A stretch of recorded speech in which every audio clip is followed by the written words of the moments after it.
ठाकुर जी को हर परिस्थिति से सुख देता है वृंदावन। अब वृंदावन का रूप अलग हो गया है, हमें जो दिख रहा है वो वृंदावन अब अलग जैसा है, पर अभी भी ठाकुर जी को सुख देता है वृंदावन। वृंदा कौन है? वृंदावी एक भगवान की गोपी है, वृंदावी एक भगवान की सहचरी है, वृंदा महारानी, वही वृंदावन है। इनका कार्य क्या है? ठाकुर जी की लीला को अनुकूल बनाना। जब कभी ठाकुर जी यमुना पुलिन पर जाते हैं तो बालुका अनुकूल हो जाती है, जब कभी भी ठाकुर जी निकुंज वन में जाते हैं तो निकुंज वन के वृक्ष अनुकूल हो जाते हैं।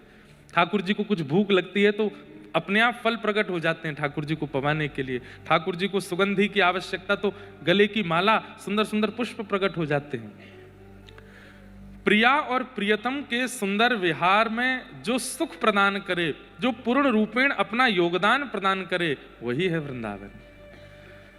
वृंदावन का अभिप्राय और कुछ नहीं, और वृंदावन वासियों का भी अभिप्राय और कुछ नहीं होना चाहिए, केवल और केवल वृंदावन के प्रिया प्रियतम को सुख देना, यही वृंदावन और वृंदावन वासियों का उद्देश्य होना चाहिए, इसके अलावा कुछ भी नहीं। यदि कोई वृंदावन में रहकर के भी अपने सुख का विचार करे, अपने भावों का विचार कर रहा है, तो वृंदावन में रहकर के वो वृंदावन के नियम का पालन नहीं कर रहा। वृंदावन शतक, उसमें एक श्लोक है, भ्रातः तिष्ठ टले टले विटपिनाम ग्रामेषु भिक्षामटः स्वच्छंदं पिबयामुनं जलमलं चीराणि कंथां कुरु सम्मानं कलयाति घोरगरलं नीचपुमानं क्षुधा श्री राधा मुरली रवो ब्रज सखे वृंदावनम मत्यज। ध्यान से सुनिएगा, अभी तक वृंदावन प्राप्त हुआ ही नहीं लोगों को। हल्ला मचता है, लाखों की भीड़, करोड़ों की भीड़ वृंदावन में। अभी स्थिति यह है, चक्का जाम है वृंदावन का, लेकिन इतनी संख्या में लोग पहुंच गए, लेकिन वृंदावन के लिए अनुकूल नहीं बन पाए हैं। अभी वो वृंदावन वासी नहीं कहलाएंगे। वृंदावन में अनुकूल कौन है? सुनिए कितना कठिन है। भ्रातः तिष्ठ टले टले विटपिनाम ग्रामेषु भिक्षामटः।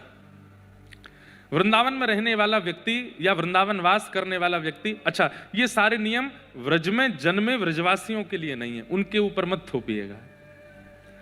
ब्रजवासियों के लिए ये सारे नियम नहीं है, ब्रजवासी अलग हैं, वो ठाकुर जी के हैं। वो तो अपने पूर्व में इतने तप कर चुके हैं कि उनका जन्म वृंदावन में हो गया।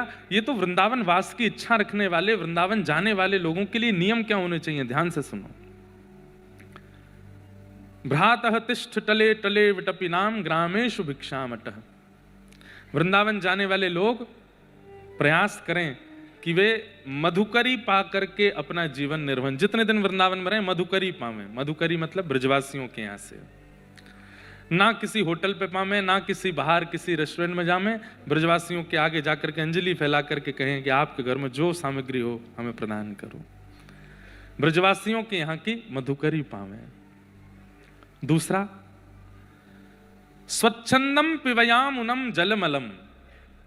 प्यास लगे तो यमुना जी का जल पान करे, पर यमुना जी का जल पीने योग्य हम लोगों ने छोड़ा नहीं। बंधुओं, इस विश्व में भगवत प्राप्ति के लिए लोग कितने साधन करते हैं, नाम करते हैं, जप करते हैं, तपस्या करते हैं, वैदिक नियम का पालन करते हैं, लेकिन जो ठाकुर जी को अति प्रिय है वो कोई नहीं करता। क्या? पर्यावरण के प्रति मित्र भाव। ठाकुर जी से ज्यादा पर्यावरण प्रेमी कोई नहीं है। महल बिहारी नहीं है ठाकुर जी, कुंज बिहारी हैं। कुंज मतलब जो सघन वन में रहते हैं वो कुंज बिहारी। ठाकुर जी ईंट पत्थर टाइल बिहारी नहीं है, यमुना पुलिन बिहारी, यमुना जी में रहते हैं। वो गिरिवरधारी हैं, पर्वतों का संरक्षण, वृक्षों का संरक्षण, यमुना जी का संरक्षण, जल का संरक्षण, मृद भक्षण लीला, मिट्टी का संरक्षण, पर्यावरण के प्रति कितने सजग हैं ठाकुर जी। पूरी कृष्ण लीला बाल्यकाल से लेकर के मथुरा तक अगर आप उठा के देखेंगे, ठाकुर जी ने केवल पर्यावरण का ही संग किया है। स्वर्ण का मुकुट नहीं पहनते ठाकुर जी वृंदावन में, रज लगाए घूमते हैं। गले में आभूषणों की माला नहीं धारण करते, वनमाली राधा कृष्ण वनमाली पहन करके, वन की मालाएं पहन के घूमते हैं। पादुका नहीं पहनते, अनावृत चरणों से विचरण करते हैं श्रीधाम वृंदावन में। और उसी पर्यावरण को हम लोगों ने कितना दूषित कर दिया। ठाकुर जी को इतनी पीड़ा होती होगी वृंदावन में आज। कि जिस वृंदावन से हमने इतना स्नेह किया, जिसका नाम ही वन है, जिसका नाम ही वृंदा का वन है, उसको आज बिल्कुल वन नहीं छोड़ा। यमुना जी, आप जल पान नहीं कर सकते यमुना जी का, ऐसा यमुना जी का जल है। कभी कभी मुझे लगता है इतनी संख्या में लोग वृंदावन जा रहे हैं, इतना जप तप कर रहे हैं, फिर भी ठाकुर जी मौन क्यों बैठे हैं? क्योंकि ठाकुर जी कहीं ना कहीं नाराज है हमसे कि तुमने हमारे वृंदावन को कैसा कर दिया। हम वृंदावन के निवासी हैं, 28 वर्ष की आयु हो गई, कितने वर्ष हो गए मैं यमुना जी का आचमन नहीं कर पाया अभी तक। हम यमुना जी में स्नान नहीं कर पाए। अपने ठाकुर जी का अभिषेक करना होता है ज्येष्ठाभिषेक पर, तो कटा पत्थर एक स्थान है हरिद्वार से आगे जाकर के, वहां यमुना जी आती, वहां से यमुना जल लाना पड़ता है। हमारे इतने युवा अगर एक साथ जुड़ जाएं, नाम भी करो, जप भी करो, लेकिन एक पहल चालू करो कि भाई वृंदावन को पुनः वृंदावन बनाओ। उसके लिए वृंदावन को जो प्रदान करना पड़े, हम ठाकुर जी के निकुंज को सजाएंगे तो ठाकुर जी हमारे जीवन को सजा देंगे, ठाकुर जी आनंदित हो जाएंगे। पर हमारी इच्छा तो ऐसी है कि ठाकुर जी बुरो बाबड़ों से वृंदावन पढ़ो रहे, आप तो हमें प्राप्त है जाओ। ठाकुर जी कह रहे हैं पहले मेरे निकुंज को तो योग्य बनाओ। इतनी संख्या में युवा अगर ठाकुर जी के पास पहुंच जाएंगे, ठाकुर जी कहेंगे अरे तुम सब क्षमतावान हो, तुम सब बुद्धिमान हो, तुम सब योग्य हो, लग जाओ ना मेरे वृंदावन को कुछ बनाने में, सबको स्वीकार करूंगा मैं, सारे दोष भुला करके सबको अंगीकार करूंगा। उस रास का अनुभव सबको ठाकुर जी करा देंगे जिस रास का हम चर्चा सुनते हैं कथा में।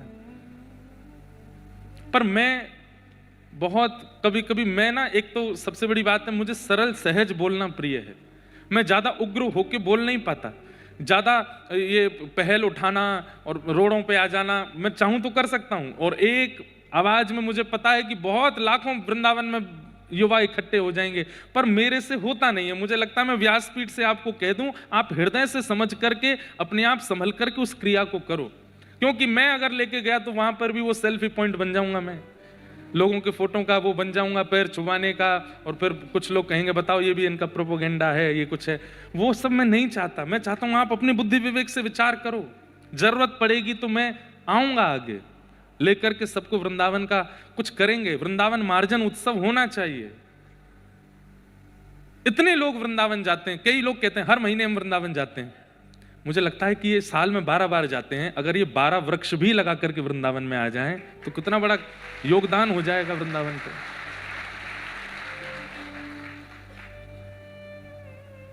आज मंदिरों को तोड़ना, वृंदावन में ये बनाना वो बनाना, ये सब चल रहा है। हम लोग केवल ठाकुर जी को देखने के लिए इतनी भीड़ लगा देते हैं। अरे ऐसा निकुंज निर्माण करो कहीं जाकर के कि ठाकुर जी मंदिर से वहां आ जाएं, वहीं उपस्थित हो जाएं, कोई आवश्यकता नहीं। बैठी रहूं कुंजन के कोने, श्याम राधिका गाऊं, किशोरी तोरे चरणन की रज पाऊं, किशोरी तोरे चरणन की रज पाऊं। कहां से पाऊं? रज बची नहीं, कहां से पाऊं? बैठी रहूं कुंजन के कोने, है कहां कोना? है कौन सा कुंज वृंदावन में जहां बैठोगे आप? बचे ही नहीं है। आज वृंदावन के पास वो ताकत है लोगों के जन समूह की कि वृंदावन जाने वाले वैष्णव कुछ ठान लें तो करके दिखा देंगे। पूरे विश्व में भीड़ करने वाले लोग यहां से जाते हैं, बुरा नहीं मानिएगा। पूरे विश्व में जहां कहीं भी भीड़ होती है, भीड़ में जाने वाले लोग इधर से जाते हैं। यहां हम ये करेंगे तो हमको ये मिल जाएगा, ऐसा करेंगे तो ये मिल जाएगा, ऐसे जाएंगे तो ये मिल जाएगा, ये चढ़ा देंगे तो ये मिल जाएगा। वृंदावन जाने वाले 99% लोग यहां से जाते हैं, कोई भी इधर से नहीं जाता। और इधर से जाने वाला व्यक्ति अगर विचार कर ले तो सब कर सकता है। वृंदावन को कुंज बनाओ, वृंदावन को वन बनाओ, वृंदावन को पुनः योग्य बनाओ, और उसके लिए आपको जो क्षमता लगे वो लगाओ। हम जीवन में कैसे कैसे रसिकों की कथा आती है। एक महापुरुष की कथा आती है, वो रोज सोहनी करते थे। हमारे श्री पंडित गया प्रसाद जी महाराज, उन्होंने जीवन में एक ही तप किया। क्या? गिरिराज जी की परिक्रमा करते सोहनी लेकर के। ध्यान से सुनिएगा। पंडित श्री गया प्रसाद जी महाराज, मैं उनका दर्शन नहीं कर पाया क्योंकि मेरे जन्म से पूर्व ही निकुंज में प्रवेश हो गया उनका। उनकी गोद में प्रिया प्रियतम खेलते थे। आप लोग गिरिराज जी जाएंगे तो मुकुट मुखार विंद जहां से परिक्रमा प्रारंभ होती है, थोड़ा आगे 1-1.5 किलोमीटर जाते ही सीधे हाथ पर आपको गया प्रसाद जी की समाधि लिखा दिख जाएगा, जाके वहां प्रणाम कीजिएगा। उनके बारे में सुनो। गिरिराज जी की परिक्रमा करते कैसे करते, ना तो माला झोली, ना कोई कीर्तनिया, ना कुछ और, बस सोहनी रखते अपने हाथ में और सोहनी करते करते, और ऐसे नहीं कि बस झाड़ते हुए बस परिक्रमा पूरी करनी है, जहां तक एक दिन में पहुंचते थे वहां तक ही करते, लेकिन खूब अच्छे से मार्जन करते गिरिराज जी का। कीट पत्थर पतंग कुछ भी गिरा मिलता उसको समेटते, उसको व्यवस्थित स्थान पर डालते। एक बार का प्रसंग है कि महाराज जी सोहनी कर रहे थे और सोहनी करते करते वो सामग्री उठा के डाली और वहीं बैठ के रोने लगे। किसी ने जाके पूछा, बाबा आप काहे को रो रहे हो? तो रोते रोते किसी व्यक्ति विशेष को दोष नहीं दिया। हम लोग पन्नी डाल देते हैं, कूड़ा कचरा डाल देते हैं वृंदावन में, गोवर्धन में, किसी व्यक्ति विशेष को दोष नहीं दिया। वो सारा कचरा हाथ में लेकर के क्या बोल रहे हैं, जे नंद को लाला माने ही नाए, मैं कितनों याकू समझाऊं, कंधो मत करे कर, मत करे कर, अरे जी गिरिराज जी हैं, इनको स्वच्छ रखो, पवित्र रखो, माने नाए, सब रो कूड़ो ले जाए के बीच में ही डाल दे। मतलब किसी व्यक्ति विशेष को दोष नहीं दिया, ठाकुर जी से कह रहे हैं वो ही डाल है आके, और रुदन करने लगे। और उनका नियम था, सोहनी करने के बाद जब झाड़ू सोहनी छोटी हो जाती थी ना, तो फिर अपने स्थान पे आके गड्ढा करते और पुष्प आदि करके सोहनी को माथे से लगाते और बोले, तेरो जीवन कितनो धन्य है, जन्म से अंत तक तेने केवल रज की सेवा करी और कोई काम में ना तू रही, तेरो जीवन धन्य है क्यों। और सोहनी को गाड़ करके और उसको समाधि दे करके गिरिराज जी में फिर भंडारा करते संतों का, सबको 10-10 रुपया बांटते। संत जन पूछते, बाबा काय बात को भंडारो? बोले, एक सोहनी निकुंज में प्रवेश कर गई, वहां को भंडारो है। ऐसे महापुरुष, ऐसे आप जैसे बैठे, ऐसे गया प्रसाद जी महाराज सभा में बैठे थे और मंच पर रासलीला चल रही थी।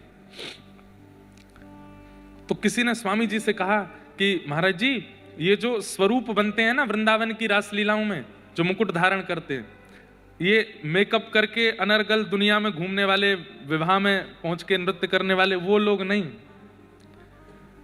रासलीला रास मंच पर मुकुट धारण करके नृत्य करने वाले जो रास बिहारी ठाकुर जी बनते हैं बालक, कहते हैं कि मुकुट धारण करते ही उनमें ठाकुर जी आ जाते हैं, ठाकुर जी ही हैं। तो स्वामी जी बैठे बैठे बोले, गया प्रसाद जी महाराज बोले, ठीक है आप सबकी भावना है, पर हम नहीं मानते। भाई ठाकुर जी हैं, कोई मुकुट पहन के ठाकुर जी कैसे हो जाएगा? रासलीला में बैठे थे तो बैठे बैठे उनके मन में आया, अगर ये सच में ठाकुर जी हैं तो मैं अमरूद लेकर के आया हूं और मैं सामने धर दूंगा। अगर ये सच में ठाकुर जी हैं तो ये लीला में कुछ ऐसी योजना करेंगे, आकर के अमरूद खाएंगे, और अगर इन्हें अमरूद उठा के खा लियो मेरो तो मैं मान जाऊंगा ये ठाकुर जी हैं। बोले, स्वामी जी विचार कर रहे थे, वो अमरूद की थैली आगे धर दी, भीड़ बैठी थी खूब सारी, बैठे बैठे देख रहे थे रासलीला। आधा 1 घंटे बाद ठाकुर जी जो स्वरूप सरकार बने थे मंच पे, नृत्य करते करते अचानक रुके और उन्होंने वो अमरूद की थैली देखी, तुरंत कूदे मंच से और अमरूद उठाए करके खायो, और खा करके गया प्रसाद जी की गोद में बैठ करके बोले, तुम को भगवान ना माने, मुंह खोल जल्दी खा। 3 दिन के लिए मूर्छित हो गए स्वामी पंडित श्री गया प्रसाद जी महाराज, विश्वास नहीं हुआ उनको। और तब से उनका नियम बन गया, व्रजमंडल में जितने भी छोटे बालक दिखते थे, लाला दिखते तो उनको कन्हैया बोलते और लाली दिखती तो उनको किशोरी जी बोलते। बोले, भैया या व्रज में ये बालक छोरा छोरी ना है, ये सबरे लाला हैं, ये सबरे ठाकुर जी हैं, किशोरी जी हैं, सबको हृदय से लगाते। एक बार और एक लीला सुनाऊं उनकी। जैसे पर्दा लग गया तो पर्दे के पीछे स्वरूप सरकार ऐसे लेट गए, रासलीला करके थक गए, कोई बालक थे, तो महाराज जी ऊपर मंच पे आए, पर्दा के पीछे जाके बोले, जय जय मैं पाम दबा दूं? हाँ बाबा बैठ जा, दबा। बैठ के दबाने लगे तो ठाकुर जी अपने पैर के अंगूठा और ये उंगली बगल वाली, इससे गया प्रसाद जी की नाक ऐसे करने लगे, ऐसे लेटे लेटे ऐसे लेटे थे, पैर दबा रहे हैं तो अपना पैर उठा के उनकी नाक ऐसे दबा रहे ठाकुर जी।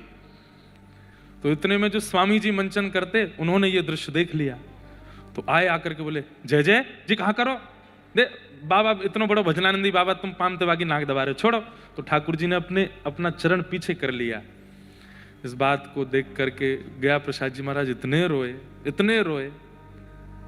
तो स्वामी जी बोले आप क्यों रो रहे हैं?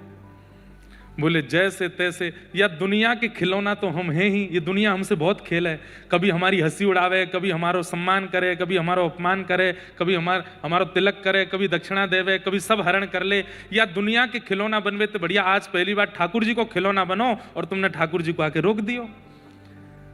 मुझको ठाकुर जी को खिलौना बनना है। तो स्वामी जी फिर गए, ठाकुर जी फिर से नाक पकड़ लो इनकी। तो फिर गया प्रसाद जी बोले आप कहोगे तो नहीं, ठाकुर जी खुद पकड़ेंगे, खुद लीला करेंगे तो मैं स्वीकार करूंगा। और अपने निकुंज गमन तक स्वरूप सरकार, जो मुकुट पहन के बालक ब्रजमंडल में लीला करते हैं रास में, उनको ही कृष्ण माना उन्होंने, और उन्हीं के माध्यम से अनेक अनुभव किए उन्होंने ठाकुर जी के। और इन सब के पीछे वो योजना बताते थे, मेरा जप तप नियम सब कुछ केवल और केवल सोहनी करने से। रज की सेवा, वृंदावन के नुकुंज की सेवा, यमुना जी की सेवा, हम इन्हें छोड़ करके केवल और केवल एक सेवा में लगे हैं, भजन साधन में। करिए वो भी, लेकिन नुकुंज की सेवा करो, रज की सेवा करो, यमुना जी की सेवा करो, निकुंज वृक्षों की सेवा करो, उससे ठाकुर जी ज्यादा प्रसन्न हो जाएंगे।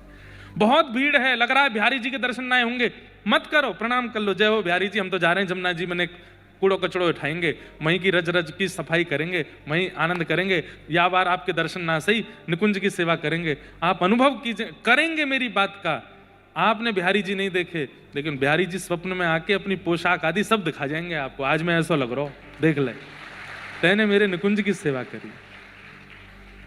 ताज बेगम, ताज बेगम का नाम सुना?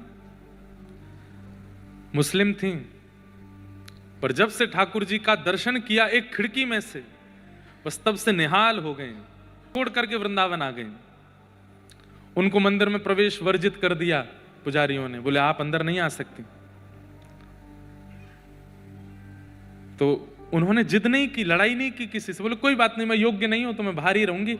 दर्शनार्थी जो दर्शन करके आते उनसे पूछते आज जय जय कैसे लग रहे, आज जय जय कैसे लग रहे, सब बताते आज ऐसी पोशाक है, ऐसा मुकुट है, ऐसे कुंडल है, ऐसी नासिका है, ऐसा भोग है, ऐसा इत्र लगाए हो। तो बाहर मन में ही चिंतन कर लेती हैं, अच्छा आज ऐसे लग रहे हैं ठाकुर जी। करते करते करते एक स्थिति ऐसी बन गई कि ताज बेगम को अपने आप लगने लगा आज नीली पोशाक होगी, आज ऐसा पाग होगी, आज ऐसे मोती होंगे, आज ये वाला इत्र लगा होगा। पहले ही मन में सोच लेती, और फिर दर्शनार्थी जो दर्शन करके आते हैं उनसे बोलती आज ठाकुर जी ने नीली पोशाक पहनी है। बोला हाँ आज नीली है, तुमको कैसे पता?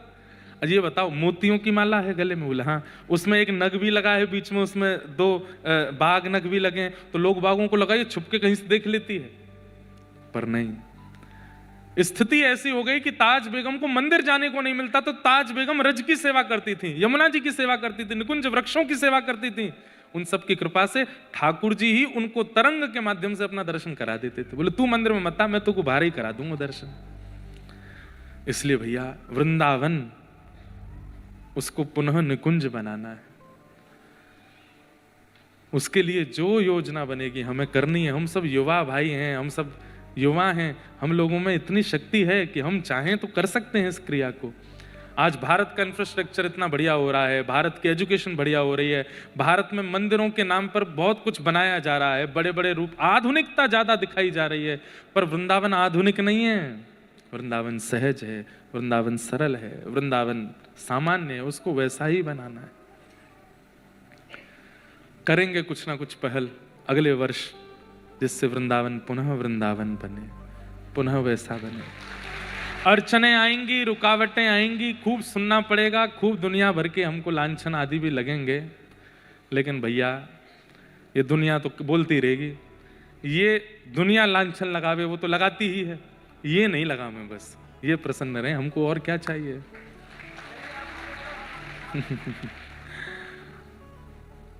चरणामृत रा नेम हमारा, चरणामृत रा मैं तो नित उठ दर्शन पासूं, मैं तो नित उठ दर्शन पासूं। मैंने गाया नहीं था, पहले दिन एक पंक्ति गाई थी, आज गा देते हैं। मैं तो गोविंद रा गुण गासूं, राणा जी रूठे तो मने काय करसे। मैं तो गोविंद रा गुण गासूं, राणा जी रूठे तो मने काय। एक बाईसा के शब्दों में अपना जोड़ने का कोई मन नहीं, पर मैं अभी कह दूं, मैं तो कुंज निकुंज बनासूं, राणा जी रूठे तो मने काय करसे। मैं तो कुंज निकुंज बनासूं, राणा जी रूठे तो मने काय करसे। मैं तो गोविंद रा गुण गासूं, राणा जी रूठे तो मने काय करसे। मैं तो गोविंद रा गुण गासूं, राणा जी रूठे तो मने काय करसे। हे राम नाम रा जहाज चलास्या, राम नाम रा जहाज चलास्या। हे राम नाम रा जहाज चलास्या। राम राम रा जहाज चला। मैं तो भव सागर तर जासूं, मैं तो भव सागर तर जासूं। ओ मैं तो भव सागर तर जासूं, मैं तो भव सागर तर जासूं। ओ मैं तो गोविंद रा गुण गासूं, राणा जी रूठे तो मने काय करसे। मैं तो गोविंद रा गुण गासूं, राणा जी रूठे तो मने काय करसे। हे मैं तो गोविंद रा गुण गासूं, राणा जी रूठे तो मने काय करसे। गोविंद रा गुण गासूं, राणा जी रूठे तो। बोलो गिरधर गोपाल की जय।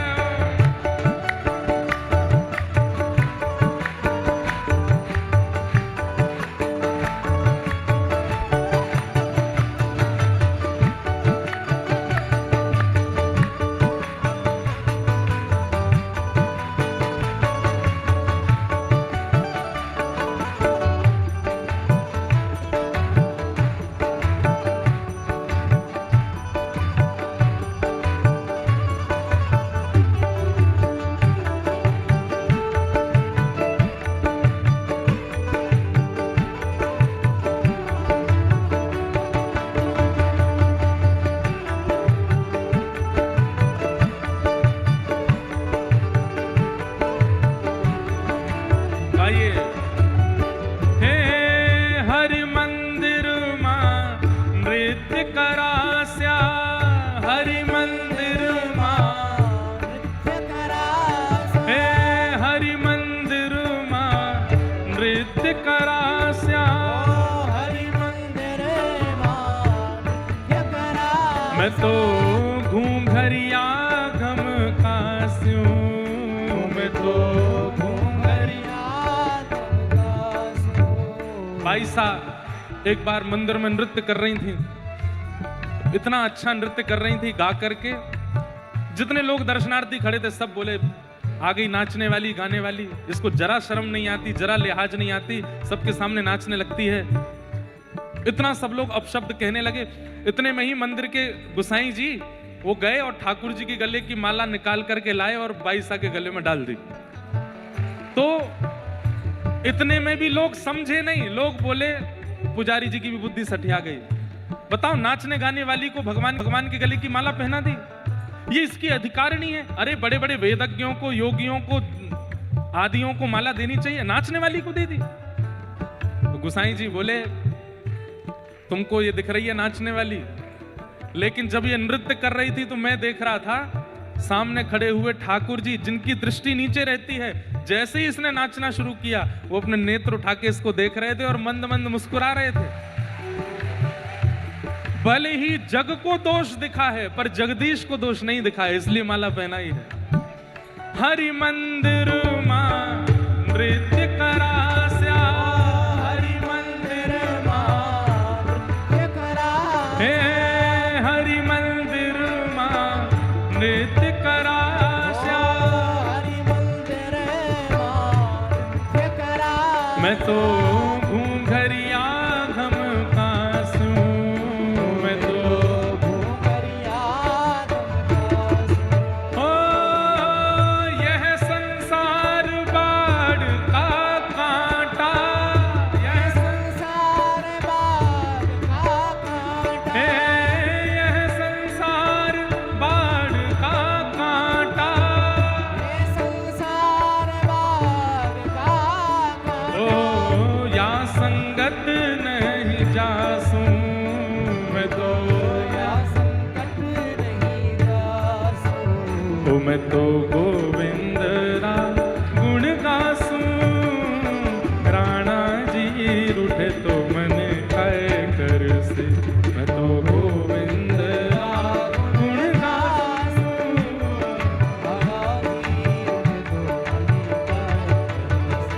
हे मीरा के प्रभु गिरधर नागर, मीरा के प्रभु गिरधर नागर, मीरा के प्रभु गिरधर नागर। मीरा के प्रभु नटवर हे नागर, प्रभु गिरधर नागर, गिरधर नागर, प्रभु नटवर नागर। नटवर नागर, हे मीरा के प्रभु गिरधर नागर। हे प्रभु गिरधर नागर। मैं तो निरख परख गुण गासूं, मैं तो निरख परख गुण गासूं। आइए ओ मैं तो गोविंद रा गुण गासूं। राणा जी उठे तो मन काय कर से, मैं तो गोविंद रा गुण गासूं। रानी उठे तो मने गाय से, मैं तो गोविंद रा गुण गासूं। राणा जी उठे तो मन काय कर से। गोविंद गुण गासूं। रानी उठे तो मने राधे राधे गोविंद गोविंद राधे राधे राधे गोविंद गोविंद, हे राधे राधे गोविंद गोविंद राधे हरि गोविंद राधे गोपाल राधे, भजो गोविंद राधे गोपाल राधे। हरि गोविंद राधे गोपाल राधे, हरि गोविंद राधे गोपाल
प्रभु गिरधर नागर, मीरा के प्रभु गिरधर नागर। मैं तो निरख परख गुण गासूं, मैं तो निरख परख गुण गासूं। ओ मैं तो गोविंद रा गुण गासूं। राणा जी रूठे तो मने काय करसूं, मैं तो गोविंद रा गुण गासूं। राणा जी रूठे तो मने काय। तो भगवान वृंदावन पहुंचे और वृंदावन आकर के ठाकुर जी ने सबसे पहले अघासुर का उद्धार किया, अघासुर पर कृपा की, जो कि एक नाग के रूप में आया था। भगवान ने सब ग्वाल वालों के साथ में वन भोज करने का एक कार्यक्रम रखा।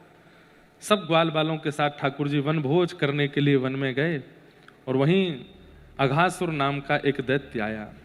ठाकुर जी कैसे भोजन कर रहे हैं वन में? विभ्रद वेणुम जठर पटयो श्रांग वेत्रे चकच्छे, वामे पाणे मृषण कवलम तत्फलम लांगुलेषु, तिष्ठन् मध्ये स्वपरश्वहितो हासे निर्मभिस्वे, स्वर्गे लोके विवशति भुजे यज्ञ भुक्पाल के। ध्यान से सुनो। विभ्रद वेणुम जठर पटयो, मुझे ये स्वरूप इतना अच्छा लगता है ठाकुर जी का। ठाकुर जी ने अपने एक बाम में तो वेणु रखी है, वेणु दबा रखी है, दूसरे बाम में गैयाओं को बुलाने वाली श्रृंगी दबा रखी है, अपने एक हाथ के मध्य भाग में ठाकुर जी ने चटनी रखी है, उंगलियों के बीच में अलग अलग प्रकार के अचार रखे हैं। बताओ, ठाकुर जी जैसा कौन वन भोज करे? ऐसे कोई खा सकता है? कई बार बंधुओं, बहुत आधुनिक व्यंजन होता है ना, उसको फिर प्लेट में ही खाने में सुख मिलता है, पर जो प्रेम से निर्मित व्यंजन होता है ना, वो तो कर में पाने में सुख मिलता है, हाथ से खाने में सुख मिलता है। ठाकुर जी का जरूरी नहीं है कि आप रोज ही 56 भोग लगाओ, कभी कभी ऐसे भी किया करो। एक बड़ा रोटला बनाया, हमारे गुजराती भाई लोग बनाते हैं, बहन लोग, रोटला, बड़ा रोटला बनाया, रोटला में बीच में रख दी चटनी, रोटला के एक तरफ रख दिया थोड़ा साग, एक तरफ थोड़ी अचार, एक तरफ थोड़ा कुछ दही का मतलब सब एक साथ ही, उसको खाने में सुख मिलता है। कभी कभी ठाकुर जी को भी ऐसे पवाओ, ठाकुर जी को सुख मिलता है। अब कैसे पाते हैं ठाकुर जी? अपने हस्त के मध्य में चटनी है, और ये क्या, ये वन भोज का चित्र बना लाई बहन जी, ये बना के नहीं लाई, ये बैठी बैठी यहीं बनाती हैं शायद, हैं? यहीं बनाते हो आप कि बना के लाए? बना के लाए। आपको कैसे पता कि आज ये प्रसंग आएगा? वाह, देखो कितना सुंदर भाई, आप लोग हमसे भी आगे हो वास्तव में। जय हो, बहुत सुंदर। आज दधी मीठो मदन गोपाल, आज दधी मीठो मदन गोपाल, ऐसो दही हम कबहू न चाख्यो, ऐसो दही हम कबहू न चाख्यो। सुन गोकुल के नाथ, सुन गोकुल के नाथ, आज दधी मीठो मदन गोपाल, आज दधी मीठो मदन। अच्छा, ठाकुर जी के वनभोज लीला को क्या कहते हैं पता है? छाक लीला। क्या कहते हैं? ये दोपहर में जो ठाकुर जी भोजन बनवा के कपड़ा में बांध के लेके जाते हैं, कैसे जाते हैं ठाकुर जी? आगे गैया, पीछे गैया, इत गैया, इत गैया। यहाँ पे ठाकुर जी की बंसी है, यहाँ ठाकुर जी की श्रृंगी है, एक छड़ी है हाथ में। वो छड़ियों से गैयाओं को नहीं हाँकते ठाकुर जी, वह छड़ी के उपल्ले भाग में एक पोटली है, वह पोटली में ठाकुर जी ने छाक धरी है, मोटे मोटे रोटला, अचार, चटनी आदि सब। आप क्या बना लाई? पोटली। वाह, सब देखो बिल्कुल तैयार, सब सामग्री तैयार करके लाते हैं। वाह भैया, ये देखो। मुझे समझ नहीं आ रहा है कि आप लोग कहीं मेरा मन तो नहीं पढ़ रहे हो। ये कैसे पता आपको? ये तो मेरे को बोलना ही नहीं था, अचानक बोलने लगा मैं। जय हो मैया, धन्यवाद। अब मैं क्या बोलूं? आगे कुछ बोलूंगा फिर वो कुछ लेके आए होंगे, हमारे एक मित्र हैं, वो पर्चा तो बनाते हैं। अब उनको हम बोल देंगे कि भाई हमारे बंबई के वैष्णव जो हैं ये पर्चा नहीं बनाते, ये तो प्रैक्टिकल लेके आ जाते हैं। कथा में जो भाव कहना है वो इनके पास ऑलरेडी होता ही है। तो ठाकुर जी कैसे जाते हैं? आगे गाय है, पाछे गाय है, इतुत गाय है, सब गायों के बीच में ठाकुर जी, और ऐसे अपने साथ में छड़ी पे ऊपर उसमें पोटली में ठाकुर जी सामग्री लेके जाते हैं वन में। और फिर वन में जाकर के विभ्रद वेणुम जठर पटयो श्रांग वेत्रे चकच्छे, ठाकुर जी दोनों तरफ ऐसे वाणु और श्रृंगी को लगा लेते हैं। अपने हस्त के मध्य भाग वामे पाणे मृषण कवलम, अपने बाम हस्त में तो ठाकुर जी ने कवल यानी कि रोटी पकड़ी है, और तत्फलम लांगुलीशु, अपनी उंगलियों के मध्य में अलग अलग फलों के अचार ठाकुर जी ने लगा रखे हैं, और बीच में चटनी रखी है। कैसे खाते हैं? एक बार रोटी खाते हैं, फिर कोई अचार चाटते हैं, फिर रोटी खाते हैं, फिर चटनी चाटते हैं, फिर रोटी खाते हैं, फिर सामने बैठे ग्वाल वालों से कहते हैं तू का लेके आयो? बोले मैं तो लाला बैगन को साग लेके, ला खवा मोकू, तो उसके हाथ से खाते हैं। तू का लेके आयो? बोले लाला मैं तो दाल लेके आओ, मोकू खवा। तू का लेके आयो? बोले मैं तो कढ़ी लेके आओ, बोले मोकू खवा। उनके यहाँ से भी पाते हैं। तिष्ठन मध्य स्वपरिश्वहिदो हासयन निर्म भिस्वे, बीच में बैठे हैं ठाकुर जी, चारों तरफ ग्वाल वालों के बीच में बैठ करके ठाकुर जी हास परिहास कर रहे हैं, हंस रहे हैं, गा रहे हैं, नाच रहे हैं, आनंद कर रहे हैं। अब इसमें दो लीला आती हैं। एक लीला तो थोड़ी प्रसिद्ध सी है कि मधुमंगल नहीं बैठा। ठाकुर जी बोले अरे मधुमंगल कहाँ गए हो? दूसरा बोलो लाला मैं बताऊं? बोले हाँ कढ़ी लेके आयो है। और बाकू यूं लगी तू सबरी चट्ट कर जाएगो तो एकांत में पारो है। ठाकुर जी बोले याकू मैं बताऊं, मोते बचा के ले जाएगो। तुरंत ठाकुर जी ने फेंटा बांधो, दौड़ करके गए और देखी तो मधुमंगल मोते लगाए कड़ी पी रहा है। ठाकुर जी बोले अरे कैसे मोह दैनी ना पड़ जाए, हमारे एकांत में पारो है। मधुमंगल तुरंत कड़ी पी गया था। यहाँ पे पूरी मूछ मूछ बन गई है, मुखमंडल पर थोड़ी कड़ी लगी। लाला ऐसी बात ना है। तो क्या बात है? लाला तेरे घर तो रोज भोजन बने, हम तो गरीब ब्रजवासी हैं। 4 दिन पहले कड़ी बनी, मैया ने कहीं से छाछ ले आई, खूब सारी कड़ी बना दी, 4 दिन तो वही खा रहे हैं। अब वो बासी है गई, खट्टी है गई, और तो को खट्टी पिवाऊंगो तेरी आंख मिच जाएंगी, गले में लगेगी, कोई रोग है जाएगो। तू माने ना है खाए बिना, या हमारे एकांत में खा रहा हूं। ठाकुर जी बोले मुंह को तो फिर भी मिल गई।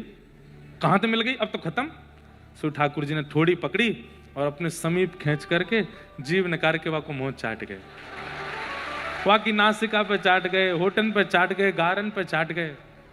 ठाकुर जी बोले बड़ी खट्टी है लेकिन आनंद है, रो स्वाद है। मधुमंगल के नेत्रों से अश्रुपात होने लगे। ठाकुर जी को अंक में भर लिया। वो लाला तू इतनो प्रेमी काहे को है? अरे हम ब्रजवासी, हमें कोई पूछे ना, हमें कोई देखे ना, गोवरन की सुगंधी सी आती रहे तन में ते, तू काहे को हम तो इतनो स्नेह करे? अरे हम तो एक ही लत्ता 2-2 बार पहन लें, 3-3 बार धारण करते रहे, हम तो इतने पवित्र भी ना है लाला, तू इतनो प्रेम काहे को करे? ठाकुर जी बोले क्यों? तू मेरो ना है, ये ब्रजवासी मेरे ना है, तुम सब मेरे ना हो। अपने बालक की, छोटा बालक यदि विष्ठा आदि त्याग कर दे तो क्या मैया को दूर पटक दे कि अरे भैया दुर्गंध आ रही है हमें? अरे बालक तो बालक है, अपनों तो अपनों है, अपनी की तो विष्ठा भी हो, अपने को तो दुर्गंध भी हो तो भी स्वीकार करी जाए। तुम सब मेरे हो, ब्रजवासी वल्लभ सदा मेरे जीवन प्राण, तुम सब ब्रजवासी मेरे प्राण हो, इनको ना ही बिसारी हो मोहनंद बाबा की आन। तुम ब्रजवासी ने कभी ना भूल सकूंगा। या हमारे ब्रजवासी के लैया भैया 100 गलती 100 खून माफ है। ब्रजवासी ठाकुर जी उनसे नाराज ना हूं मैं, क्यों? ब्रजवासी मेरे प्राण है। लेकिन ब्रजवासी को भी विचार करना चाहिए कि ऐसे नहीं कि ठाकुर जी ने प्राण कह दी तो हम कछु भी करें, ठाकुर जी के अनुकूल रहना चाहिए। एक लीला तो यह है। दूसरी लीला क्या है जो हमारे अष्ट सखाओं ने वर्णन किया, जो पद में गा रहा था, आज दधि मीठो मदन गोपाल। ठाकुर जी अपने गोद में घड़ा लेके दही को और वहां में से निकारें और सब ग्वालान को दे रहे हैं, लो दही खाओ। अब ठाकुर जी के हाथ को दही, अब जैसे एक को दे दें तो दूसरा आ रहा है, तो दही को स्वभाव है कि पूरी पूरी ना निकल जाए, एक रह जाए ना हाथ में, तो दूसरा दही निकालवे तो पहले ठाकुर जी चाट ले और स्वयं भी खा रहे हैं, दूसरे इनको भी खवा रहे हैं। आपुन खात खवात सबन को, ऐसे हमारे गोकुल के नाथ। तो जब ठाकुर जी स्वयं पाते हैं तो उनका अधरामृत लग जाता है, और अधरामृत के साथ फिर दही लेकर के जैसे देते हैं, तब सब ब्रजवासी कह रहे हैं ऐसो दही हम कबहू ना चाखो, सुन गोकुल के नाथ। आज तो बहुत जोर का है। अब तो महाराज भीड़ लग गई, सबरे ग्वाल बालन की हमू खाएंगे, इतने में वो मटका को दही सबरो खत्म है गो। 5-6 ग्वाला बच गए।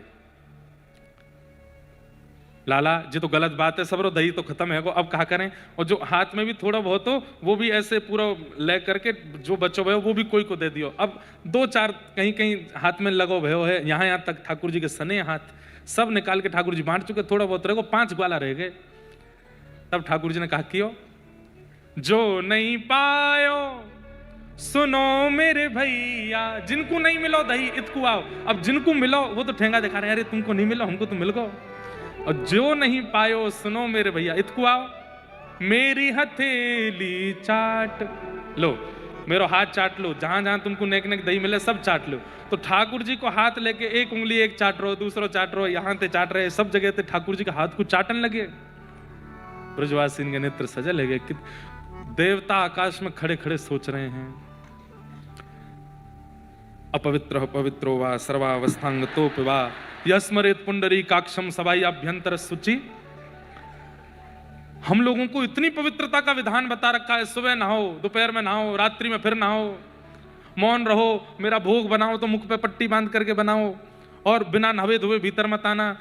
और कई मंदिरों में तो नियम है कि वस्त्र गीले करो, गीले वस्त्र ही पहन के सेवा में जाओ, अप्रश्न सेवा करो। हमारे लिए इतने नियम, और ब्रजवासी तो हम कह रहे हैं चाट जाओ, और वह मधुमंगल के मुंह पे लगी कड़ी चाट गए।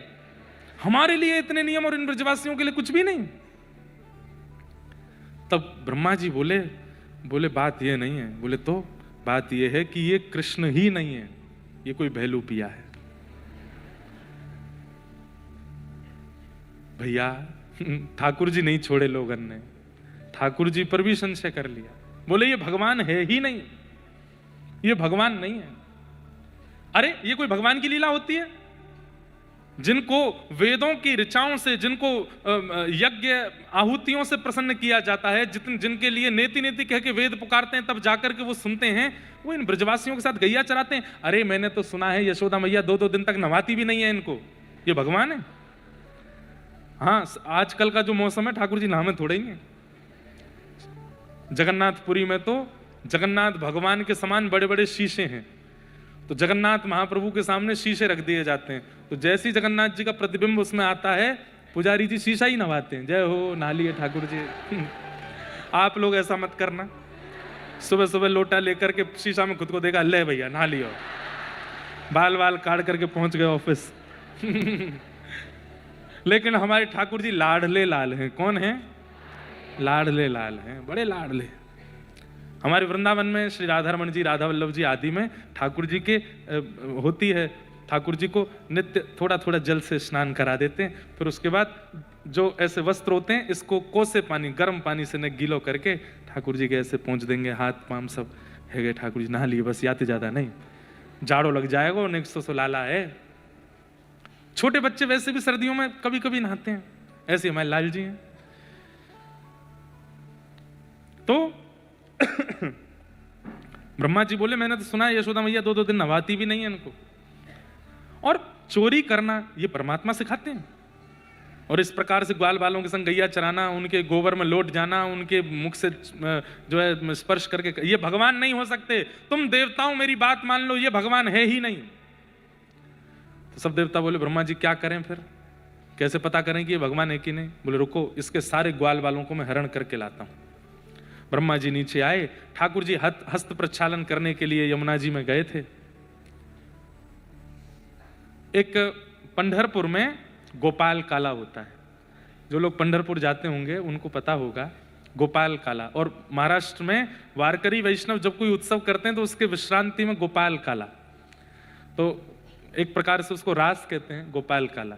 और उसके बाद फिर वो हंडी में कुछ पाते हैं, मुझे नाम नहीं याद आ रहा, क्या बोलते हैं उसको, हंडियों में चावल, क्या दही हंडी में, उसमें दही होती है, उसमें चावल होते हैं, चिवड़ा होते हैं, और बहुत सारी सामग्री होती है, पूरा सब अलग अलग लेके आते हैं, सबको मिला करके फिर सब लोग उसको पाते हैं। पंढरपुर में भी ठाकुर जी ने गोपाल काला किया, रास किया, और उसके बाद में वो हंडी से सब पाए, तो कहते हैं उसमें देवताओं को बैठने नहीं दिया जो ठाकुर जी ने पाया, क्योंकि एक साथ ही सब लोग पा रहे थे, सब एक दूसरे को पवा रहे थे, एक दूसरे के हाथ से पा रहे थे। तो कहते हैं देवताओं को वहां आने नहीं दिया। तो कहते हैं कि देवता चंद्रभागा नदी में मछली बन करके पहुंच गए। बोले क्यों? बोले खाने के बाद हाथ धोने तो आएंगे, तो जब हाथ धोएंगे तो जो बचेगा हाथ का वो हम पालेंगे। तो ठाकुर जी जैसे ही हाथ धोने पहुंचे, देखा मछलियां नहीं है, सबरे 4 मुंह वाले 3 मुंह वाले सबरे देवता हैं। ठाकुर जी बोले सुनो, हाथ मत धो। बोले तो क्या चाट लो हाथ को, इनको मिलना ही नहीं चाहिए। ये सब प्रेम की वस्तुएं हैं बंधुओं, इन प्रेम की वस्तुओं में कौन पहुंचे? ये गोपाल काला लिया है क्या? क्या बनाया है? अच्छा, वो चाट रहे हैं, वाह अद्भुत हो भैया सब। तो ब्रह्मा जी आए और भगवान के ग्वाल बालों का हरण करके ले गए। ठाकुर जी लौट के वापस गए तो देखा एक भी ग्वाल बाल नहीं है। ठाकुर जी ने मन में विचार किया कहां गए सब। तभी ठाकुर जी ने नेत्र बंद करके ध्यान लगा करके देखा तो ब्रह्मा जी हरण करके ले गए। ब्रह्मा तुझे तो बताऊंगा और ऐसा मजा चकाएंगे कि तुम जीवन भर याद रखोगे। ठाकुर जी ने अपने अंग से ही सारे ग्वाल बाल प्रकट कर लिए, और जैसे मधुमंगल है, जैसा श्रीदामा है, अरे मधुमंगल श्रीदामा प्रकट नहीं किए, उनके वस्त्र तक भी ठाकुर जी ने स्वयं से प्रकट कर दिए, और बिल्कुल जैसे उनकी चाल ढाल सब कुछ वैसा बन गया। हमारे पूज्य नाना जी पंडित श्री कृष्णलाल शास्त्री जी बहुत अच्छी एक लीला सुनाते थे, ध्यान से सुनना। 2:30 बज गए, 3 बजे हमको कथा विश्राम करनी है। नहीं, सुनो सुनो सुनो, आज जिस सभागृह में आप बैठे हैं ना, इनका उत्सव है, इसी वजह से सुबह कथा हो रही है, नहीं तो संडे है, आज तो और बढ़िया आराम से करते, देर तक करते। लेकिन क्या क्या चीज? मरीन ड्राइव की अनुमति नहीं दी है। बोले आप लोगों के संग बड़े उपद्रवी श्रोता हैं, इस समुद्र में कूद काद जाएंगे, तो प्रशासन ने हमको कहा कि मरीन ड्राइव पे कीर्तन अभी मत करो, अगली बार करना। तो हमने कि ठीक है। सुनो कथा सुनो। क्या बता रहा था मैं? हैं? हाँ, तो हमारे नाना जी एक प्रसंग सुनाते थे कि ये लीला भी एक कृपा है। रास बिहार में असंख्य गोपियों के संग रास किया ठाकुर जी ने, और असंख्य लोगों ने उस पर प्रश्न उठाया कि परमात्मा होकर के पर स्त्रियों के साथ नृत्य कैसे कर सकते हैं। तो हमारे व्रज के रसिक बताते हैं, कितनी सुंदर कथा। बोले भैया ठाकुर जी ने अबिला या परिस्त्रियों के साथ नहीं, अपनी ही भार्याओं के साथ में नृत्य किया। कैसे? बोले जब ब्रह्मा जी ने सारे ग्वाल बालों का हरण किया, ये ग्वाल बाल 4-5 नहीं थे, हजारों की तादाद में ग्वाल बाल, ब्रजमंडल के जितने भी ग्वाल बाल हैं सब ठाकुर जी के साथ थे, सबका हरण करके ले गए। और केवल ग्वाल बाल नहीं, बछड़ा बछियाओं का भी हरण किया ब्रह्मा ने। तो ठाकुर जी ने ही सब ग्वाल बालों का रूप धारण कर लिया। तब पूर्णमासी ने, एक पूर्णमासी थी ब्रज में, उन्होंने हल्ला किया। बोले क्या? बोले भैया अगले 12 साल तक एक नक्षत्र ऐसा आया है कि कोई भी ब्याह नहीं कर पाएगा। इसलिए भैया सब ब्रजवासी से मेरी प्रार्थना है, आप सब अपनी लालीन को, अपने लालान को ब्याह कर दो। तो जैसे ही ब्रह्मा जी ग्वाल बाल हरण करके गए, सब ग्वाला ठाकुर जी बन गए, और उसी समय पूर्णमासी ने यह आज्ञा की, तो जितने ग्वाल बाल थे सबके ब्याह गोपियों से होगा, और वास्तव में उन सबके रूप में ठाकुर जी के ब्याह गोपियों से हो गए। ठाकुर जी सबके पति बन गए। इसलिए रास बिहार की जो लीला है उसमें आप दोष नहीं देख सकते, क्योंकि ठाकुर जी की ही भार्यां हैं वे सब गोपियां, ठाकुर जी की ही सब अर्धांगिनी है। अब तर्क वितर्क करने वालों के लिए विषय नहीं है, ये तो संवाद करने वालों का विषय है। 1 साल बीत गया, ठाकुर जी ग्वाल बाल बन के घूम रहे हैं। तभी बलराम जी बोले कि आजकल ग्वाल बालन में से बड़ी सुगंधी आ रही है, जैसी लाला की सुगंधी वैसी सबन में ते आवे, वैसी इन बछड़ा बछियान में ते सुगंधी आवे। और भैया ये गोपी अपने छोटे बालकन से इतना प्रेम ना करें जितने लाला के सखा से प्रेम करें, उनको गोदी में लिए डोलें। और तो और ये गैया भी सबरी अपने नए नए बछड़ा बछियान से इतना प्रेम नहीं करें जितना प्रेम लाला की चरावे वाली बछिया बछियान ते करें। क्यों? वो तो बलराम जी हैं, शेषनाग हैं। तुरंत अपनी दिव्य दृष्टि से देखा तो सब ठाकुर जी, सबके रूप में ठाकुर जी घूम रहे हैं। ब्रजमंडल में लाखों श्री कृष्ण हो गए हैं, ग्वाल भी कृष्ण है, बाल भी कृष्ण है, गैया भी कृष्ण है, बछिया भी कृष्ण है, उनके वस्त्र भी कृष्ण है, उनकी छड़ी भी कृष्ण है, उसमें पोटली भी कृष्ण है, उसमें प्रसाद भी, सब कुछ कृष्ण है। दाऊ दादा तुरंत लाल जी के पास गए, बोले लाला जी कहा कर रहे हो तू? बोले कहा क्यों लाला? दाऊ दादा मैंने, बोले सबके रूप में तू ही डोल रहा, मुझको सब पता है। अरे दाऊ दादा कहा बताऊं, जब ब्रह्मा की बुद्धि सटिया गई, यानी सबरे चुरा लिए, या हमारे दारिके को ने बता रहा हूं मैं। ब्रह्मा जी 1 वर्ष बाद पृथ्वी पर आए और जैसे ही आकर के उन्होंने देखा तो जितने ग्वाल बाल ब्रह्मलोक में सब नीचे भी हैं। ब्रह्मा जी बोले एक जैसी दूसरी कृति बनाने की क्षमता मुझे ब्रह्मा में भी नहीं है, मैं भी जुड़वा बनाता हूं लेकिन एक जैसे फिर भी नहीं बनते, वो थोड़ा तो अंतर रहता है, पर मेरी जैसी दूसरी ही कृति संसार में बनाने की क्षमता केवल परमात्मा में। ग्वाल बाल तो ब्रह्मलोक में है, ग्वाल बालों का तो मैं हरण करके ले गया, तो ये नीचे कहां से आ गए? बोले निश्चित है ये कृष्ण ने ही। और फिर ब्रह्मा जी हैं, उन्होंने भी अपनी दिव्य दृष्टि से देखा तो सब कृष्ण थे। ब्रह्मा जी समझ गए मैंने बहुत बड़ा अपराध कर दिया, ठाकुर जी से क्षमा मांग लूं, लेकिन उन ग्वाल बालों को लेकर के आता हूं। ब्रह्मा जी पुनः गए ब्रह्मलोक, लेकिन मैंने कहा ना इनसे बढ़िया स्क्रिप्ट राइटर कोई नहीं। ये ब्रह्मा जी नीचे आए ग्वाल बालों को देखने, तो ठाकुर जी ब्रह्मा का रूप धारण करके ब्रह्मलोक चले गए और ब्रह्मा बनकर के ठाकुर जी ब्रह्मलोक में गए और अपने सब सैनिकों को बोला सुनो आजकल हमारे बहुत बहलूपिया घूम रहे हैं, मेरे जैसा कोई दूसरा दिखे तो बिना मेरी परमिशन, ऑर्डर है, सीधे लाठी चार्ज करना। ठाकुर जी ब्रह्मा बनकर के गए, जाकर के सिंहासन पर बैठ गए। अब यहां असली ब्रह्मा पहुंचे तो वहां तो ऑर्डर था, देखते ही शूट करो। ब्रह्मा जी के पीछे डंडा लेके भागे सब, बोले बहलूपिया। ब्रह्मा जी बोले मैं ब्रह्मा हूं, मैं चाह जाऊं तो वो कर दूंगा, ये कर दूंगा। बोले तू कुछ नहीं करेगा, ब्रह्मा तो हमारे भीतर बैठे। तो ब्रह्मा जी बोले भैया कौन है भीतर? बोले ब्रह्मा है। बोले मुझे दर्शन कराओ। बोले पहले बता तू नकली है ना? बोले हाँ मैं नकली हूं, मैं नकली हूं, मैं बहलूपिया हूं। लेकिन बंधुओं इतनी सुंदर स्तुति गाई ब्रह्मा जी ने, ठाकुर जी के पास गए, भगवान शंख चक्र गदा पद्म धारण करके बैठे हैं। सबको तो वो ब्रह्मा के रूप में दिख रहे थे, लेकिन ब्रह्मा जी को नारायण के रूप में दिख रहे थे। ठाकुर जी बैठे क्रोध में। ब्रह्मा जी ने कहा नो मिड्यते भ्रभुपुषे टडिदं वराय गुंजावतं सपरिपे छल सन्मुखाय वन्यस्त्रजे कवलवेत्र विषाण वेणु लक्ष्मश्रिये मृदुपदे पशुपांकजाय। अब ब्रह्मा जी यहां बड़ी बड़ी बातें कर रहे हैं। हे नाथ आप तो ऐसे हैं, आप तो ऐसे हैं, आपके चरणों में सब कुछ है, आपकी भ्रगुटी टेढ़ी होती है तो ऐसा हो जाता है, आप मुस्कुराते हैं तो ऐसा हो जाता है। सब प्रशंसा करने लगे, लेकिन ब्रह्मा जी की एक बात ठाकुर जी ने नहीं सुनी। ठाकुर जी ब्रह्मा जी की बात बिना सुने और बिना प्रत्युत्तर दिए मौन होकर के वहां से चले गए। बंधुओं जीवन में कभी ऐसा कृत्य हमसे ना बन जाए कि ठाकुर जी हमसे मुंह मोड़ लें। एक बार को हमारा प्रेमी हमसे नाराज हो जाए, एक बार को हमसे लड़ ले, यहां तक अपराध भी चलेगा, लेकिन प्रेमी मौन हो जाए तो समझ जाना अपराध बहुत बड़ा है। वो बोल ही नहीं रहा है, वो कह ही नहीं रहा है, वो कह ही नहीं रहा है। प्रेमी का मतलब आप लोग संसार में माता पिता आदियों को भी ले सकते हैं, लेकिन विशेष रूप से ठाकुर जी।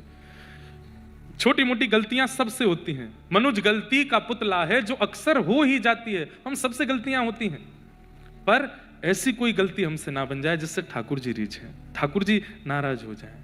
और ठाकुर जी के नाराज होने की गलती 2-4 ही विशेष हैं, इन जैसा वर्सेटाइल नहीं है कोई।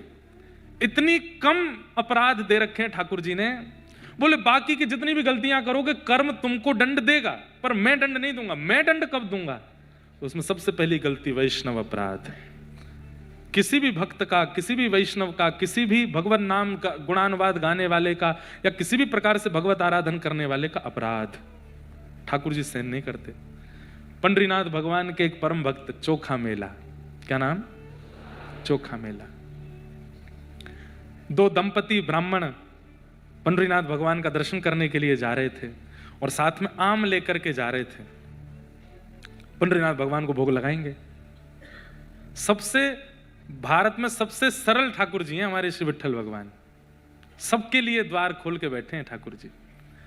तो आम लेकर के गए दो विप्र दंपति, इतने में ही बीच में ही एक साधु आ गए और साधु आकर के बोले, अरे दंपति आप कहाँ जा रहे हैं? बोले हम पंडरीनाथ जी का दर्शन करने जा रहे हैं। बोले अच्छा, आपके झोले में कुछ प्रसाद की सामग्री है क्या? मुझे बहुत तेज भूख लगी है, कुछ पवा दो। तो दोनों पति पत्नी बोले कि अभी ठाकुर जी का भोग नहीं लगा है, ठाकुर जी का भोग लगाते हैं, अर्पित करते हैं, उसके बाद आपको दे देंगे। बोले मैं तब तक रुक नहीं पाऊंगा, मुझे बहुत तेज भूख लगी है, जल्दी कुछ दो ना। तो पति ने पत्नी से कहा, संत साधु के रूप में ही विट्ठल को देख लो, खवा दो। और आम दिए। अब वो आम चौंखें और चूस चूस करके थोड़ा सा उसमें बच जाए और उसको फिर से झोला में डाल दें। वो दोनों कहें, अरे एक तो आम चूस रहे हैं, फिर आधे अधूरे झूठे इसमें डाल रहे हैं, विट्ठल के भोग के लिए ये सामग्री, इसको पूरा झूठा कर रहे हैं। फिर दूसरा आम लें, उसको चौंक के फिर डाल दें, तीसरा आम लें, ऐसे 4-5 आम जल्दी जल्दी उन्होंने चौंक करके डाल दिए। पति ने कहा कोई बात नहीं, साधु हैं, पता नहीं किस भाव में होंगे, 2-3 आम अभी साबुत बचे, इनको धो के हम विट्ठल को चढ़ा देंगे, चलो। साधु वहां से चले गए, दोनों दंपति आगे गए तो अचानक से वो थैला इतना भारी हो गया। पत्नी बोली, पता नहीं इतना भारी थैला हो गया है, उठ ही नहीं रहा मुझसे, आप थोड़ी सहायता कराओ। उन्होंने भी उठाया, बोले इतना भारी कैसे हुआ? जैसे खोल के देखा तो एक छोटा सा बालक उस थैले के भीतर था। वो साधु कोई और नहीं थे, साक्षात पंडरीनाथ भगवान थे, और वे ही आम चौंक चौंक करके अपने अधरामृत से उसमें एक बालक अर्पित करके गए। भगवान ने जिनको चौक करके प्रदान किया उन्हीं का नाम पड़ गया चोखा मेला। ऐसे चोखा मेला जी प्रकट हुए। लेकिन उन दंपति ने विचार किया, समाज संसार क्या बोलेगा, सबसे बड़ा रोग क्या कहेंगे लोग। बोले दुनिया को कैसे हम उत्तर देंगे कि ये बालक कहां से आया? घर परिवार के लोग तो जानते हैं कि मैं गर्भवती नहीं हूं, और अचानक से इस बालक को लेकर घर जाऊंगी तो क्या कहेंगे, कैसे बताएंगे हम कि ये बालक कैसे आया? पति ने कहा, जिन्होंने दिया वो ही रक्षा करेंगे, और एक वृक्ष के नीचे उस बालक को छोड़ दिया। वहीं कोई दंपति थे, ब्राह्मण नहीं थे, वो सामान्य थे। तो ठाकुर जी का दर्शन करके वे ठाकुर जी से पुत्र की कामना कर रहे थे कि हमें एक संतान प्राप्त हो जाए, नाथ कृपा करो विट्ठलनाथ। तभी उनको रुदन की आवाज आई तो देखा वृक्ष के नीचे एक बालक है। उन लोगों ने कहा, देखो मांगा ठाकुर जी, ठाकुर ने तुरंत दिया, चलो अब यही हमारा बालक। और उस बालक को वे ले गए अपने साथ। चरमकार थे माता पिता, खेती बाड़ी भी करते थे। बालक का नाम चोखा मेला पड़ा, या ऐसा कहें नाम तो उस समय कुछ और होगा, लेकिन बाद में जब इनका प्रकाश हुआ तब संतों ने इनका मूल नाम बताया कि इनका नाम तो चोखा मेला है। ये ठाकुर जी के प्रसाद से प्रकट हुए। धीरे धीरे बड़े हुए, पिताजी से विट्ठल भगवान की कथाएं सुनते थे। एक दिन उनके मन में आया कि दुनिया के लोग इतना प्रसाद चढ़ाते हैं, मैं क्या चढ़ाऊं? तो अपने खेत की ही सामग्री, अपने खेत में लगे हुए फलों को ही तोड़ करके बड़े भाव से, बड़े उत्साह से चोखा मेला जी अपने एक वस्त्र में सारे फल तोड़े, विठोबा को खिलाऊंगा, अपने हाथ से अर्पित करके आऊंगा। पहुंच गए। जैसे ही मंदिर पहुंचे, मंदिर में जाकर के ठाकुर जी के सन्मुख प्रसाद खोलने लगे तो कुछ पुजारियों ने, क्या कर रहे हो? बोले कि मैं प्रसाद लेके आया हूं ठाकुर जी का, अपने हाथ से पवाऊंगा विट्ठल को। बोले तू अधिकारी है, इतना पवित्र आत्मा है, इतना पवित्र जन्म है तेरा कि तू अपने हाथ से पवाएगा ठाकुर जी को? बोले तो इसमें क्या हो गया, सब सामग्री होती तो भूमि में ही है, अब भूमि में तो हर प्रकार की वस्तु होती है, वो तो पवित्र नहीं होती, ठाकुर जी फिर भी पाते हैं। तो मैं जीव हूं, मेरी पवित्रता अपवित्रता मेरे जन्म से कैसे हो सकती है? अच्छा जवान लड़ाता है हमसे। लोग बागों ने मार पीट करके चोखा मेला जी को भगा दिया और उनके फल की सामग्री भी बाहर फेंक दी। बोले तेरे हाथ का छुआ पंडरीनाथ नहीं पाएंगे, तू योग्य नहीं है।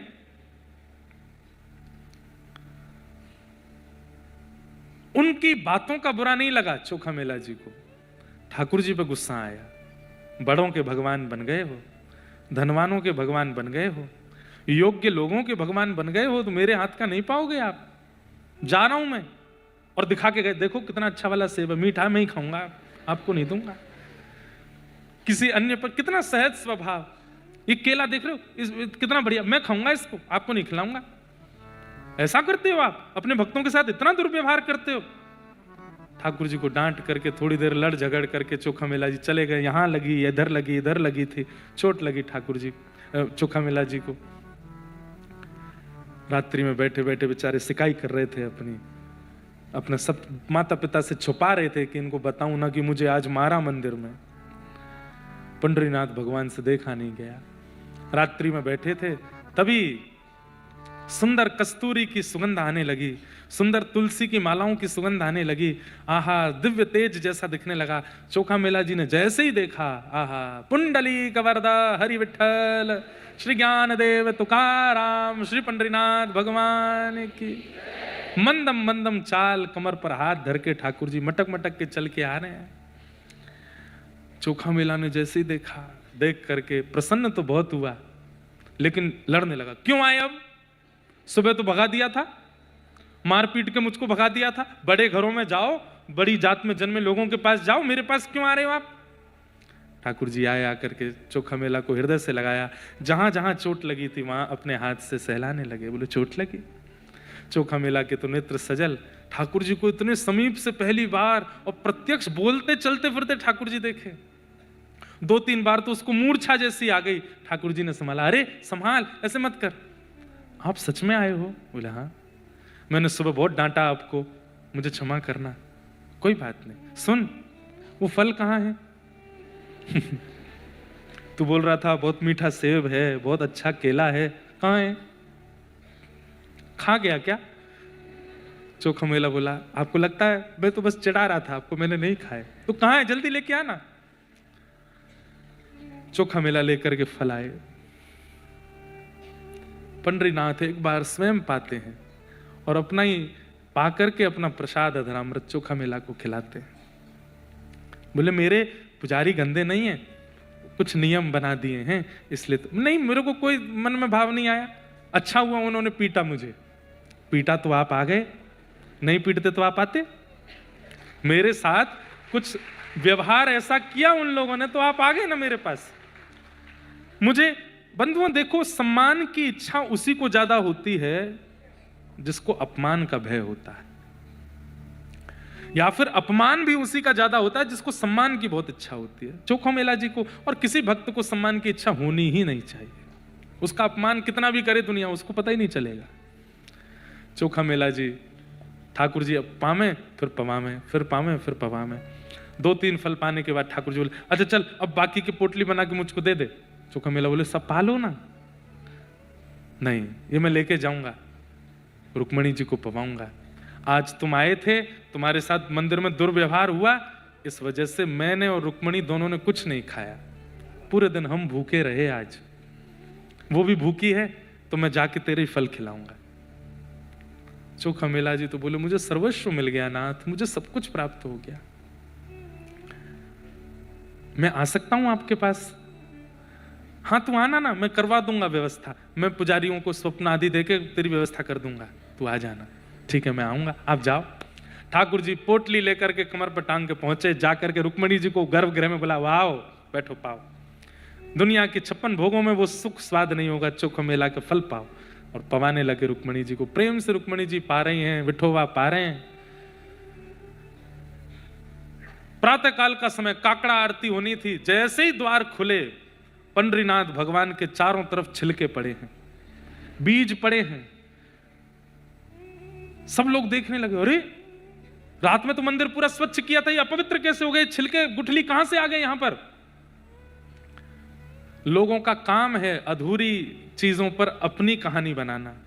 एक बोला, मैं बताऊं? बोला हाँ, वो चोखा मेला आया था कल, उसको हमने मार पीट के भगा दिया, तो कहीं से चोरी चुपके, अब उसके ईमान पे बात आ गई ना, उसको हमने मारा पीटा, तो चोरी चुपके कहीं से घुस करके पूरे मंदिर में झूठा प्रसाद खा करके छिलके फेंक के चला गया है।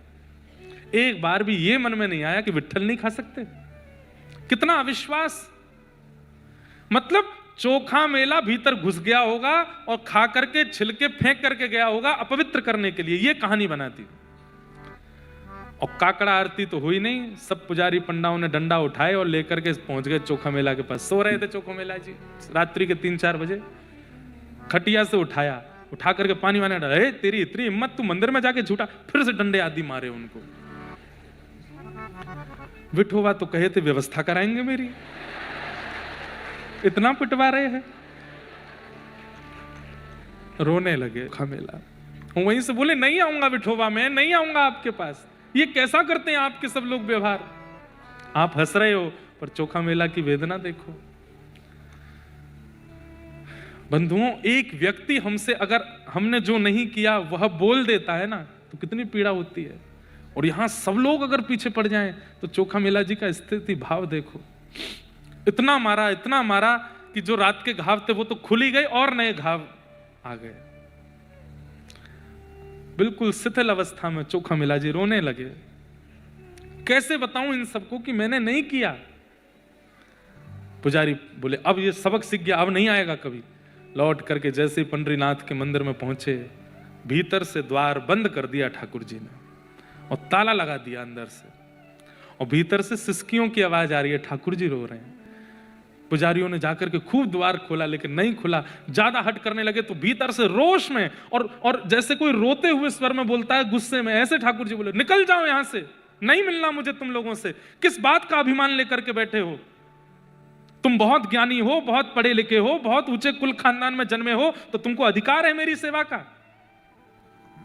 मैं आज प्रतिज्ञा लेता हूं, प्रलय कालीन समय तक विट्ठल रुक्मणी का मंदिर अब नहीं खुलेगा लोगों के दर्शन के लिए, सदा के लिए बंद रहेगा। जब जब चोखा मेला आएगा, जब जब तुकाराम आएंगे, जब जब ज्ञानदेव आएंगे, जब जब जनाबाई आएगी, केवल तभी खुलेगा, और किसी को दर्शन नहीं दूंगा मैं।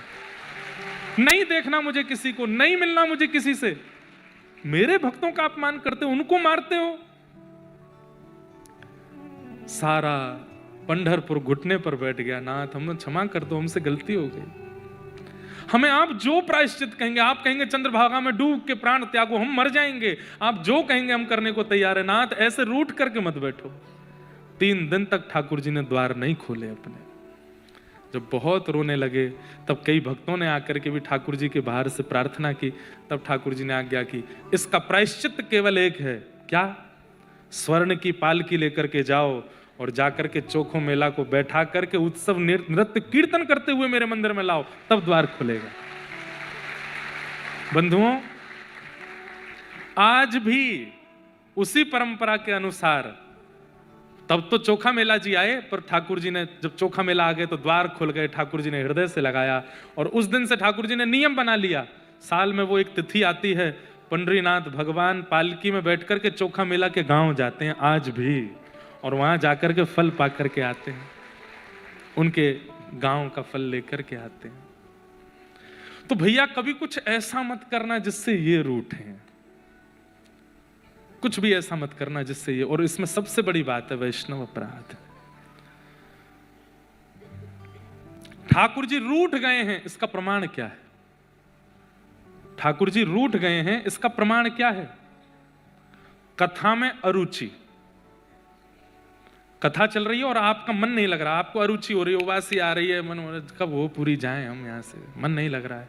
ये कथा के प्रति अरुचि, धाम के प्रति अरुचि, नाम के प्रति अरुचि, ये सब, और प्रसाद के प्रति अरुचि। आपके सामने प्रसाद रख दिया ठाकुर जी का, श्रीनाथ जी का प्रसाद, द्वारिकाधीश का प्रसाद, और आप पाते पाते इसमें तो नमक नहीं है, इसमें नींबू नहीं है, इसमें ये नहीं है।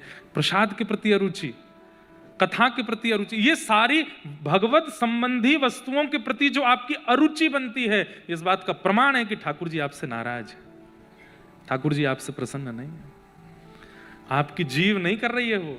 अरे भैया, प्रसाद पाने वाले कैसे होते हैं पता है? पुजारी जी ने प्रसाद दिया, अगर गिर गया नीचे जमीन पर तो उठा के पा लेते हैं, उसमें भी उनको रुचि नहीं होती। ऐसे होते हैं प्रसाद पाने वाले। कथा सुनने वाले आप लोगों का ही प्रमाण है, 4 बजे से लाइन लगा के बैठे हो, 3 बजे से लाइन लगा के बैठे हो, ये रुचि बता रही है कि ठाकुर जी आपसे नाराज नहीं है, प्रसन्न है। अरुचि बनना भगवत संबंधी वस्तुओं के प्रति, यह प्रमाण है कि ठाकुर जी आपसे नाराज है। कभी आप ठाकुर जी का प्रसाद पाओ और अचानक से लगे, ओहो इसमें तो स्वाद नहीं आ रहा, वो वाली सब्जी दे दो हमको, तो ये मत सोचना स्वाद नहीं आया, ये सोचना ठाकुर जी नाराज है, कोई अपराध हमसे बना है। कथा में बैठे बैठे ये लगने लगे, ये व्यास जी कुछ नहीं जानते, वो व्यास जी बढ़िया हैं, ये व्यास जी तो ऐसे हैं, वो व्यास जी बढ़िया हैं। किसी की भी कथा में अरुचि होने लग जाए, समझो ठाकुर जी नाराज हैं आपसे। वो बात अलग है, कोई व्यासपीठ से कुछ भी बोले तो अलग बात है, पर सैद्धांतिक ठाकुर जी की लीला कथा सुनावे, उसके प्रति भी अरुचि बन जावे, तो समझो ठाकुर जी नाराज है। और ठाकुर जी नाराज होकर के एक ही विधान करते हैं, क्या खूब धनवान बना देंगे आपको, ले क्यों मेरे से प्रार्थना मत करियो, मुझे सुनना ही नहीं तुझसे, खूब धनवान बन जा, खूब ये बन, ये संपत्ति ले, सब कुछ ले, जो चाहिए सब तेरे पास, मेरे पास आने की जब जब योजना बनेगी मैं काट दूंगा। यही ठाकुर जी की नाराजगी है। इसलिए भैया कभी वो मत करो कि ठाकुर जी से मिलने ठाकुर जी आपसे नाराज हो। ब्रह्मा जी ने